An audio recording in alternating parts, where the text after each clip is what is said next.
Mr. the Mad here, and today I've got a video for you guys about an Escher heavy leader orders focused build. So I'll just basically this build is for just putting heaps of shots down range. It's not about single shot high DPS. It's about just volume of shots.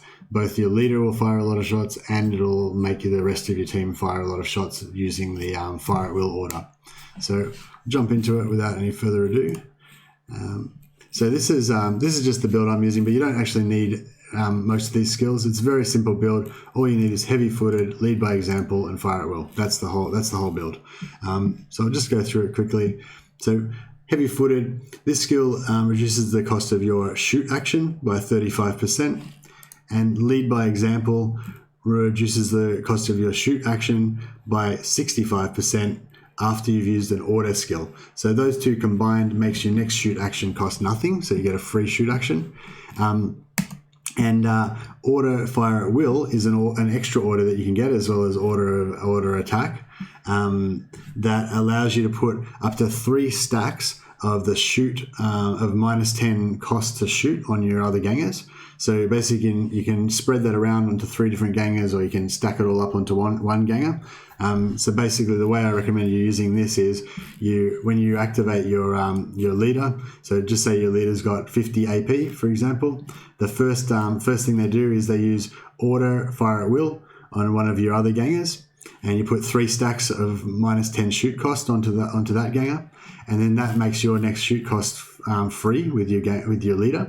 So then your leader then fires, and I recommend you use a long range weapon like a las cannon or an auto cannon. Then your leader then fires, and normally that would cost 30 AP, but because of heavy footed and lead by example, it's going to cost 0 AP. So you're essentially getting like a 30 AP shot for the 15 AP that you've spent on your fire at will order that you put on one of your other characters. And additionally to that other character is going to get a 30 AP shot for free, because this gives you 3 stacks of -10 on your next shoot action. And just to note, this only applies to their next shoot action. So you don't want to use it on somebody that's only got a single pistol equipped, because that pistol, when they did their shoot action, would only cost 15. And this is going to give it some -30 to that shoot action. So, you ideally want to have all of your characters that you're going to use this on be heavies or deadeyes with 2-handed weapons that would otherwise cost 30 to shoot, and then you get the most advantage out of it. But it is flexible. You can, if you've got 3 gangers with pistols, you could put 1 stack of this on each of them, and then each of them would get a 5 AP shoot. Instead of 15, it would cost 5 because of -10 on, you can spread it around, or you can put it all into one guy. So basically how a round would go, for example, is you get 50 AP, you do order on one of your gangers, then you shoot for free, you order on another ganger, then you shoot for free, order on another ganger, then you shoot for free, then you've used 45 AP, then you do entrench, get another 20 AP, then you do order fire at will on your 4th ganger, and then you get another shot for free. And then if you've taken rear guard, get an extra 15 AP, then you can do another one. But at this point you've already done order fire at will on everybody, so there's no point putting additional stacks. So you just do order attack, that gives them another 10 AP. It's not quite as efficient, but it still gives you another shoot action that would normally cost you 19 because of heavy footed, but it's only going to cost you 15 because you're using an order.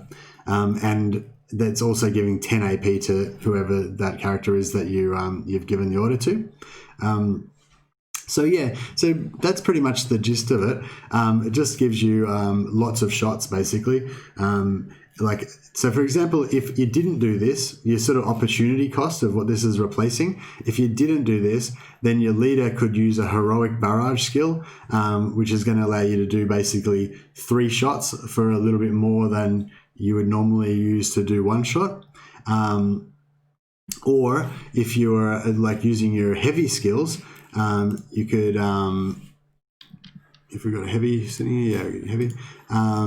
They've already used up all their skills, but if you had a heavy character, for example, then you could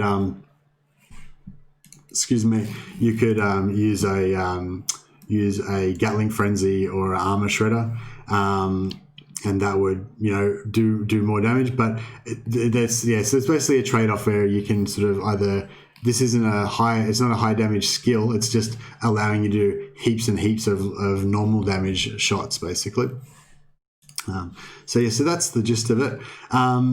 A couple of points is, there's no real melee defense component to it or anything, this build, as you don't need to use all the same skills that I've got, but the theory that I've used is that everybody's going to have a two-handed weapon, therefore potentially everybody in the group can have a long-range, 50-range weapon.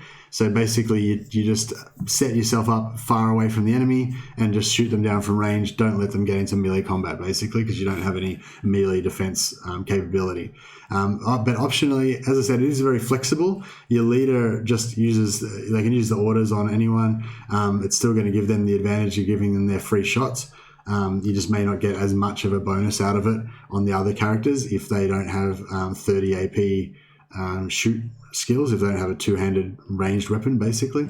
But yeah, so that's all you need. These 3 skills to do that build. I'll just quickly go through my other skills that I have got on this character.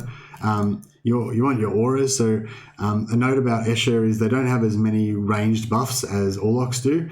So, ranged crit damage, ranged crit, and ranged precision. And are all things that you kind of want to get as much as you can. So definitely recommend you take the precision aura if you can, either on your leader, or if you're going to take a second heavy, that would be probably pretty much recommended. Take another heavy and put the aura precision on them. You can choose between the aura of precision or safeguard aura or the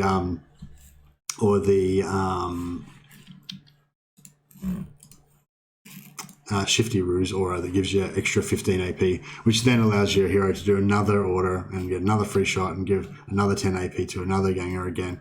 So yeah, you can kind of keep pumping it up. So give auras to your leader and maybe to another heavy as well, or even you can have 5 heavies and give them all auras as a viable way of doing it. Give formation to your heavy leader that gives them plus 20 damage absorption for each character that's in your aura. So normally you'll have 2, so you can get the max stacks of 2 times 20, 40 damage absorption, which is pretty strong. Then tune up. This gives you a plus 10 critical chance. You don't have to take this on every character. They can cast this buff on other allies as well. But you only really want to spend 1 turn of buffing ideally. So you want to have a couple of characters with this so they can sort of buff everybody. Then exertion. It's a really powerful skill. It just gives you an extra 15 AP and 15 movement points at no cost. But all future skills after the end of that turn will cost 10% more action points for the rest of the match, and you get -5 AP. So you don't want to be using this on the first turn because that's going to destroy your efficiency and destroy this whole setup, basically. But when it gets those last couple of turns in those clutch moments, if you just need another 15 AP, that's just going to give you that extra 15 AP, and it's so useful. I use it heaps. It's a really handy, powerful skill. Also, just wanted to talk about Rearguard and Vanguard. I've just recently fallen in love with these 2 skills as well. Vanguard, on deadly difficulty, the enemies do a lot of damage. If you run into a 2-handed axe brawler or a 2-handed hammer brawler, you know that you can definitely get one shot from a crit from those guys. So if you get crit from those, you can still get one shot even with this, but the extra 75, that puts your health from 200 up to 275. It is a big buffer.